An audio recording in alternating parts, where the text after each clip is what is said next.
I recently got my hands on a copy of Pokemon Black, and all my friends had already downloaded Victini to their game packs.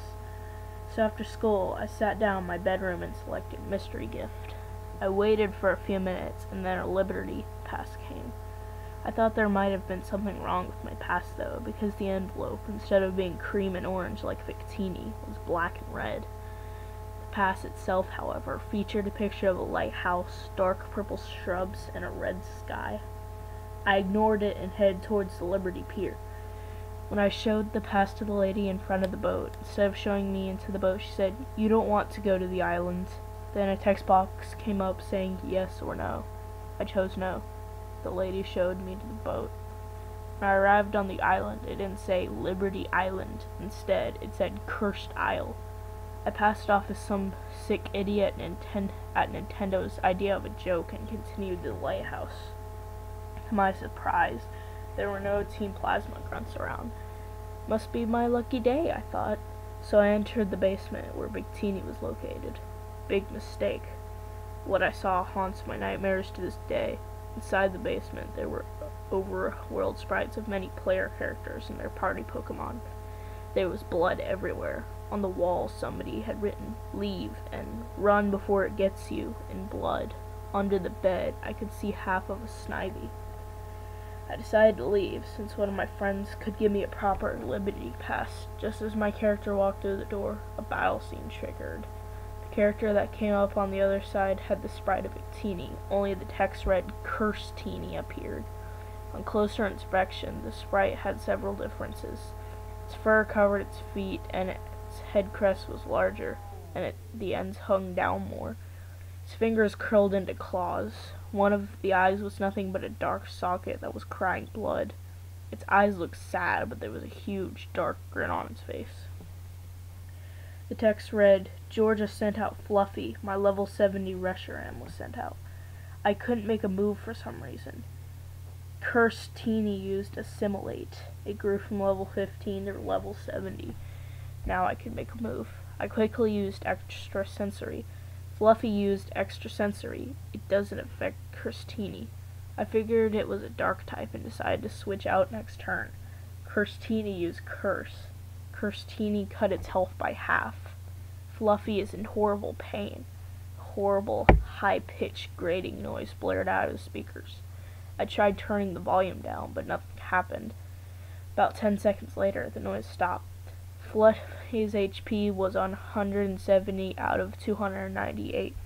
I switched Fluffy for Aqua, my Samurai. Cursedtini used Assimilate. Now it was a level 64. I used False Swipe. I had it down to 1 HP now. I wondered if I should catch it, run, or make it faint. I selected Run. Can't escape. I decided to use a timer ball on it. I caught it on my second one. Only then I noticed that Cursedtini had no idle animation. Oh well, I got it anyway. Would you like to give a nickname to Cursedtini? Yes, I typed in Dark Sky. Cursedtini was transferred to Box 3 in Amanita's PC. I sighed. Oh well. I left the room and ran into Professor Juniper. Professor Juniper simply said, "No." Yes or no came up again. Kinda useless because there was no question. But I said yes anyway. I selected my Unpheasant and flew back to Black City to see what my new Pokemon could do. When I clicked Summary in Box 3, I noticed that Sprite now had animation. An animation that made my blood go cold. Cursedtini raised its left hand and dug its claws into the side of its head. Its cry played. It was a horrible, high-pitched grating noise, like when Fluffy was affected by Curse. Cursedtini's claw wiggled in its head. Its face turned a very pale color. Its eyes were sad. It was crying blood from its dead socket. It looked like it didn't want to do this, but some force was making it mince its brains into thick goo. Blood spattered on the side of its face. The cry kept going. It echoed through my brain. I couldn't move. I couldn't take my eyes off Cursedtini's claw. Blood splattered all over its head.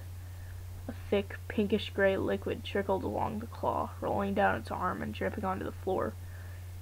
The grin on Cursedtini's face grew and grew until it wrenched its claw from its skull. A huge burst of hyper-realistic blood and brains flew everywhere, spreading out until Cursedtini fell down, dead.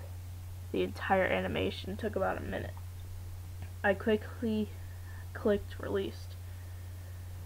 Text appeared at the bottom. I took a deep breath and read it. You're trying to get rid of me. Yes or no? I never held back the truth. I clicked yes. You think it's for my own good. You think I'm suffering. I stared at the text. I couldn't believe it. Cursedtini had read my mind. But how? It was just some pixels and programming. You don't believe, do you? Yes or no? No. You don't want me? You don't want me? I froze. I glared at the screen. No! I yelled. Nobody wants me. I'm a curse like you. A curse in this world. I can free you. At this point, I tore my copy of Pokemon Black out of my DS. I knew I hadn't saved. I deleted the mystery gift, and my friend was coming over later to give a proper liberty past me. I stopped and played Animal Crossing for a bit, but later I went back to Black. The start screen no longer showed Reshiram. It showed Cursedtini. On the top screen it read, "We're friends."